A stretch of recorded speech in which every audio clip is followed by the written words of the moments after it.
Hi, hello, buddies. I'm your RJ S. Purvi Gaur from grade 8 Primrose Garden School. This is the message from Savitri by Aurobindo. In his wild sky, she built her world anew. Motor speed, to thinking a need to life, what the soul saw, to living an impetus to know and see. Thank you, bye. Hello buddies! நான் உங்கள் RJ Karnika grade 7A from Primrose Garden.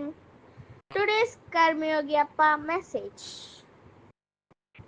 We are unable to stop thinking or feeling about the thing because we are awake in the mind or vital.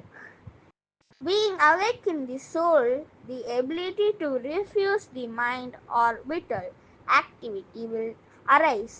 Thank you. Bye. Hello buddies, இன்னைக்கு நம்ம tech படி ஷோவில் இப்போது நம்ம face பண்ணிட்டு இருக்க ஒரு problem பற்றி தாங்க பார்க்க போகிறோம். கரண்ட்டில் இப்போ போயிட்டு இருக்க ப்ராப்ளம் கரண்ட் ப்ராப்ளம் தாங்க. Power cut. Last month Tamil Nadu electricity board நமக்கு ஒரு வார்னிங் கொடுத்தாங்க. இந்த மே மந்த் வெயில் அதிகமாக இருக்கிறதுனால எல்லா வீட்லேயும் ஃபேன், ஏசி, ஃப்ரிட்ஜுன்னு கண்டினியூஸாக ஓடிட்டு இருக்கிறதுனால ஈபிக்கு ஒரு ப்ரெஷர் ஏற்பட்டு எலக்ட்ரிசிட்டி ஷார்ட்டேஜ் ஏற்படுது. இந்த ஷார்ட்டேஜை சரி பண்ணுறதுக்காக அவங்க பவர் கட்டை இன்க்ரீஸ் பண்ணுறாங்க. இதில் இன்னொரு விஷயம், last year May month 19,000 megawatts இருந்து 20,000 மெகாவாட்ஸ் நமக்கு தேவைப்பட்ட பவர் இப்போது இந்த மே மந்த் 21,000 மெகாவாட்ஸை தாண்டி போயிட்டுருக்கு. இந்த தேவையை சரி பண்ணுறதுக்காக டிஎன்இபி அவங்களோட முயற்சியை பண்ணிட்டு இருக்காங்க. இதில் கவர்மெண்ட் மட்டும் இல்லாமல் நம்மளும் முடிஞ்ச அளவு கரண்ட்டை சேவ் பண்ணலாம். தேவையில்லாமல் ஓடிட்டு இருக்கு எலக்ட்ரிக்கல் டிவைஸை ஆஃப் பண்ணலாம். பீக் ஹவர்ஸ், அதாவது ஈவினிங் 6 to 10 ஏசி போடாமலும் அதுக்கப்புறம் ஏசி போடும்போது 26 வச்சும் யூஸ் பண்ணலாம்.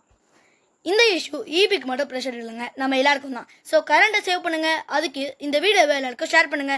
இதே மாதிரி இன்னொரு சூப்பர் வீடியோ உங்களை சந்திக்கும் வரை உங்களிடமிருந்து விடை பெறுவது நான் உங்களை Ajay Vishal, grade 6B from Primrose Garden. Stay tuned.